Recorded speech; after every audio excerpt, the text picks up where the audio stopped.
కనబడుంటే కాడు మల్లయ్యా ఆస్తిపాస్తులన్నీ నీ కరిగిపోతాయా ఏమైనా నీకు న్యాయంగుందా ఈ పైన నిన్ను వదిలేదుందా ఎట్టగెట్టనో తల తిరిగి పొగసిన పాపమంత కరిగి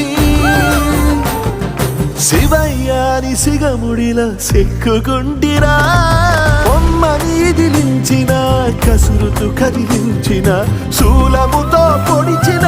పాములు కరిపించిన నిన్నొదిలితే నా పేరిక తిన్నడే కాదురా